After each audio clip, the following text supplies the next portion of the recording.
Hi అండి. Welcome to my channel. వర్షం అయితే ఫుల్ దంచి కొడుతుంది కదండి. 2, 3 రోజుల నుంచి అయితే మాత్రం మస్తు దంచుతుంది. మన దిక్కు కొంచెం బెటరే కానీ ఆంధ్ర సైడ్ అయితే మాత్రము ఇంకా అక్కడ వచ్చేసి వరదలే వచ్చేసాయి. ఎందుకో తెలంగాణ నేనైతే ఎప్పుడు చూడలేదు వరదలు రాంగంగా.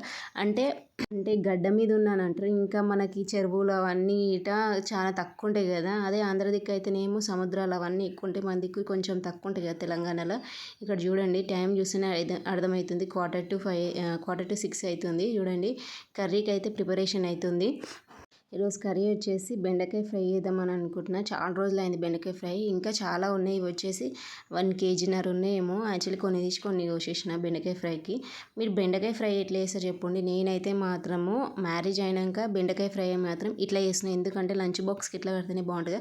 ఫస్ట్ అయితే కొంచెం ఆయిల్ వేసి కొన్ని పల్లీలు వేయిస్తా. పల్లీలు వేయించిన తర్వాత కరివేపాకు గిట్ట వేయిస్తా. అవి కొన్ని 2 పక్కకు తీసి పెడతా. అదే కడాయిలో కొంచెం ఆయిల్ వేసుకొని బెండకాయలు అయితే బాగా ఫ్రై చేసుకోవాలి. మనం సాల్ట్ ఏది వేయద్దు, జస్ట్ బెండకాయలు వేసి ఫ్రై చేసుకోవాలి. అవి కొంచెం బాగా ఫ్రై అయిన తర్వాత కొంచెం పసుపు, కొంచెం కారం, కొంచెం సాల్ట్, ధనియాల పొడి ఏదైనా ఉన్నాయి వేసుకోవచ్చు. అవన్నీ వేసిన తర్వాత మనం ఫస్ట్లో పల్లీలు కరివేపాకు గీట వేయించి పెట్టుకున్నాం కదా, అవి గీట వేసి బాగా కలుపుకోవాలి. సింపుల్ అయిపోతుంది మనకు బెండకాయ ఫ్రై గీట. యాక్చువల్లీ కుష్పాప కోసం అయితే నేనైతే తక్కువ వేద్దాం అనుకుంటున్నా కారం పొడి. అయితే సడన్గా ఈ కారం పొడి ఎక్కువైంది. కుష్పాపకి అయితే చారు వేద్దామని ఫిక్స్ అయిపోయినా. ఇంకా మీకు తెలుసు కదా టమాటా చారు అనేది ఫేవరెట్. ఇంకా కుష్పాపకి అయితే పిల్లలకు ఎవరికైనా సరే కానీ నేను చూపించే విధంగా టమాటా చారు చేసిన మాత్రం నిజంగా ఇష్టంగా తింటారు. అయినా ఈ మధ్య మాత్రం కుష్పాపకి ఫుల్ జ్వరం అయిందన్న కదా. మొన్న ఏందో ఏమో కానీ సడన్గా కుష్పాపకి అయితే ఫుల్ ఫీవర్ వచ్చింది. ఒకటే వాంతింగ్స్, ముక్కులకేంచి నోట్లకేంచి ఒక్కటే వాంతింగ్స్ వచ్చేసరికి అలా సడన్గా బెదురుకున్నా. అప్పుడైతే ఇంట్లో ఎవ్వరు లేరు, ఒక్కదాని ఉన్నా. అంటే జస్ట్ పిల్లలకైతే ఉండి ఏదైనా అయ్యేసరికల్లా మాత్రం మస్తు బాధ అనిపిస్తుంది కదా. బాధ అనిపిస్తుంది. ఈరోజు అయితే నేను ఫస్ట్ కర్రీ వేద్దామని ఫిక్స్ అయిపోయినా. తర్వాతనే లాస్ట్ అన్నం వందామని. ఎందుకంటే కొంచెం వేడిగా ఉంటుంది కాబట్టి. చూడండి ఇంకా కుష్పాప అయితే మాత్రం ఏం తింటలేదని ఇంకా ఎట్లయినా చేసి ఈరోజు మార్నింగ్ వేడన్నమే పెడదామని ఫిక్స్ అయిపోయినా. అంటే ఎప్పుడైనా ఒకసారి ఇంకా పాలల్లో వేసి తినిపెడతా కానీ, అంటే రెగ్యులర్గా పాలల్లో వేసి తినేడతా కానీ ఎందుకో తను ఈ మధ్య తింటలే. చూడండి వర్షం చూడండి ఫుల్ దంచింది. ఇది వచ్చేసి పుంటికూర అలికిండ్రు, మొత్తం పోయింది. ఏమైందో ఏమో కానీ కొంచెం అంటే ఇప్పటికే 3-4 సార్లు అలికిండ్రు. అందుకే దాని ఉన్న అల్లం మొత్తం పోయింది. ఇంకా పిల్లలైతే ఇంకా కుష్పాప అయితే అసలు ఇష్టంగా తింటలేదని చెప్పిన కదా. అందుకే ఈరోజు ఎట్లయినా చేసి తనకైతే పొద్దున వేడన్నమే తినేటాలని ఫిక్స్ అయిపోయినా.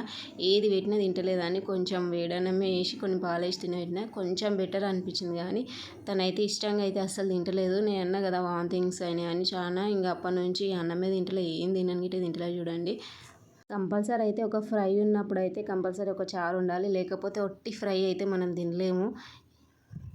అయితే లంచ్ బాక్స్లోకి అయితే కొంచెం ఆయిల్ వేసి కడాయి వేసి కొంచెం ఫ్రైడ్ అంటే రైస్ టమాటా రైస్ లాగా వేద్దామని అనుకున్నా. చూడండి కొంచెం ఆయిల్, కొంచెం నెయ్యి వేయాలి. నెయ్యి వేసి కొంచెం మనకు షాజీరా అవన్నీ ఉంటాయి కదా, ఇలాచీట అవన్నీ వేసుకొని కొంచెం ఉల్లిగడ్డ, కరివేపాకు, టమాటా, కొంచెం కారం, కొంచెం పసుపు. ఇంతకుముందు ఇట మీకు ఒకసారి వీడియో చూపించిన. ఇట్లా టిఫిన్లకు లంచ్ బాక్స్లోకి అయితే మస్తు ఉంటుంది. ఇట్లాంటిది అప్పుడప్పుడు వేసుకొని తింటే మాత్రం నిజంగా మనకి ఎప్పుడైనా తినబుద్ధి కాదన్నప్పుడు ఇట మనం ఇట్లా వేసుకోవచ్చు. ఇంకా మనకైతే దీంట్లో అయితే పల్లీలు, జీడిపప్పు ఇట వేసుకోవచ్చు. టేస్ట్ బాగుంటుంది. ఇంకా దీంట్లో వచ్చి మనం కొంచెం ధనియాల పొడి అన్న, చికెన్ మసాలా అన్న, మటన్ మసాలా అన్న ఏదైనా ఉందనుకో జస్ట్ లైట్గా వేయండి. నిజంగా చెప్తున్నా లంచ్ బాక్స్కి అయితే ఎప్పుడు ఒకటే విధంగా కాకుండా ఇట్లా వేసి పెట్టినానుకో మస్తు టేస్ట్. ఇది వచ్చేసి నేను లంచ్ బాక్స్కి పెడితే మాత్రం వేడన్నంతో చేస్తాను కానీ మస్తు ఉంటుంది. మనం అన్నం కొంచెం అయినాక చల్లారబెట్టి ఇట్లా చేయడమే. అంటే జస్ట్ పులిహోర మనం ఎట్లా కలుపుతామో అట్లా కలపడమే. కలిపిన తర్వాత ఒక 5-10 మినిట్స్ అట్లే స్లిమ్లో ఉంచాలి. చూడండి నేను అన్నా కదా లంచ్ బాక్స్కి అయితే బాగుంటుంది ఇట్లాంటి రైస్ అయితే మాత్రం. బిఫోర్ మ్యారేజ్ అయితే ఇట్లాంటిది అయితే రైస్ తోటి అయితే ఎప్పుడు చేయలేను. ఆఫ్టర్ మ్యారేజ్ ఇంకా రోజు లంచ్ బాక్స్ కట్టవలసి వస్తుంటుంది కదా. అందుకే అప్పుడప్పుడు ఇట్లా వెరైటీ పెడితే మాత్రం తినబుద్ధి అవుతుంది. ఇట ఎప్పుడు కర్రీస్ కాకుండా, ఫ్రైస్ కాకుండా మనకి ఇష్టం ఇట్లాంటివి చేసుకుంటే ఇట బాగుంటుంది. దీనికి కాంబినేషన్ వచ్చి మాత్రం మన ఇష్టం. ప్లెయిన్ అయినా మనం అది తినొచ్చు, లేకపోతే కాంబినేషన్ అయితే పెరుగు అయితే బాగుంటుంది. టమాటా చారు ఇట మసిలిపోయింది. ఇంకా పోసేయడమే. పోసిన మనకు కంపల్సరీ ఇంగు వేసే మాత్రం ఆ టేస్టే వేరే ఉంటుంది కదా. నేనైతే కంపల్సరీ ఇంగు వేస్తే మాత్రం స్మెల్ అయితే ఒక గలి నుంచి ఇంకో గలికి పోతుందంట చూడు, అట్లనే ఉంటుంది. ఇది వచ్చేసి నాకు తెలిసి నేను ఒక 5:30కి లేచిన కదా, ఒక 7:30 లోపలనే అయిపోతుంది వంట పని మొత్తం. ఎందుకంటే 8 కల్లా మనకు లంచ్ బాక్స్ కట్టాల్సిందే. ఇంకా చూడండి పోసేసిన కరివేపాకు వేస్తే అది పోస్ల కరివేపాకు వేస్తే ఆ టేస్టే వేరు. నేను అన్నా కదా సింపుల్గా అనిపిస్తుంది చారు కానీ మస్తు టేస్ట్ ఉంటుంది.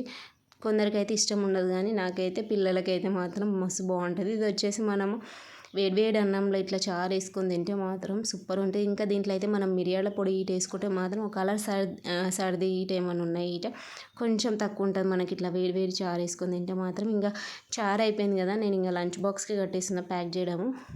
ఆల్రెడీ నేను లంచ్ బాక్స్కి అయితే నేను అన్నా కదా టమాటా రైస్, ఇంకొచ్చేసి బెండకాయ ఫ్రై గిట అయిపోయింది కంప్లీట్. బెండకాయ ఫ్రై ఇంకా చారు ఇంకొంచెం వైట్ రైస్ పెడుతున్నా. ఈరోజు అయితే మాత్రం నేను ఒకటే కర్రీ పెడదాం అనుకున్నా, ఇంకా ఎందుకో అనిపించింది ఫ్రై అయితే తినలేము కదా కొంచెము. ఒకవేళ మనకి చపాతీస్ ఉన్నాయి గిట ఫ్రైలో అయితే ఇష్టంగా తింటాం కానీ ఇంకా అన్నంలో అయితే కొంచెం తక్కువనే తింటాం కదా, అందుకే కొంచెం చారు పెట్టిన. నాకైతే లంచ్ బాక్స్లో అయితే టిఫిన్ బాక్స్ చారు పెట్టాలంటే మాత్రం మస్తు భయం వేస్తుంది. ఎందుకంటే అది ఎక్కడ ఉలికిపోతుందని భయం, ఉలికిపోతుందని భయంతో ఈసారి అయితే కొత్త లంచ్ బాక్స్ తెచ్చిండే. ఇంకా ఇది చూడండి, మీకు ఇంతకుముందు వేరే ఉండే లంచ్ బాక్స్, ఇది గీట వేరే ఉండే. అంటే నేను అన్నా కదా కొత్తది తెచ్చినాను గీట, ఇంకా దాంట్లో వేస్తున్నా. ఎందుకంటే చారులో పెట్టిన ప్రతిసారి ఏదన్నా కొంచెం అన్నా ఉలికిపోతూనే ఉంటాయి. పప్పు పెట్టాలన్న గీట భయమే, అది ఎక్కడ ఉలికిపోతుందని గీట.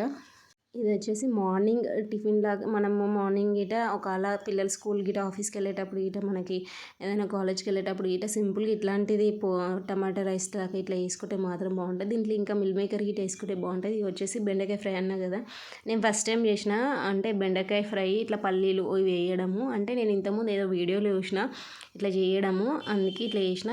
పర్లేదు బాగానే అనిపించింది. నేను ఫస్ట్లో బెండకాయ ఫ్రై అయితే మాత్రం అసలు రాకపోతుండే, మెయిన్ అయితే పచ్చిమిర్చితోటే చేస్తుండే. కానీ ఇప్పుడైతే బెండకాయ ఫ్రై మాత్రం చాలా సింపుల్ అయిపోయింది నాకు మాత్రం. ఇప్పుడు ఒకటేలాగా కట్టకుండా కొంచెం వేరే వేరే మాత్రం ట్రై చేశాను. నేను ఎప్పుడైనా సరేలే కానీ లంచ్ బాక్స్కి అయితే మాత్రం కొత్తనే ట్రై చేద్దామని అనుకుంటా. కానీ ఎందుకో ఒక్కోసారి కుదురుతుంది, ఒక్కోసారి కుదరదు. ఓపికతోటి చేస్తేనే కుదురుతుంది, లేకపోతే మాత్రం కుదరదు. అయిపోయాయి లంచ్ బాక్స్ అయితే కట్టేసిన. నేనైతే మాత్రం నా పని అయిపోయిందని అనుకోవద్దు, ఇంకా ఉంది.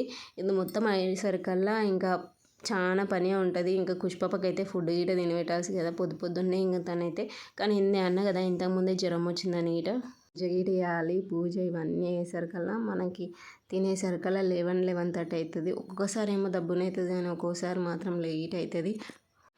చూడండి మొత్తం లంచ్ బాక్స్ మొత్తం నా పని అయితే కంప్లీట్ అయ్యేసరికి ఇక పూజ పని పెట్టుకున్నా. నేనైతే ఈరోజైతే ఇష్టంగా పూజ చేసుకున్నా, ప్రశాంతంగా అనిపించింది పూజ చేయంగానే. నాకైతే మస్తు నచ్చింది పూజ చేయంగానే, చాలా ప్రశాంతంగా అనిపిస్తుంది. ఇంకా నాకైతే ఫేవరెట్ గాడ్ వచ్చేసి ఆంజనేయ స్వామి. ఈ వీడియో మాత్రం నచ్చితే లైక్ అండ్ సబ్స్క్రైబ్.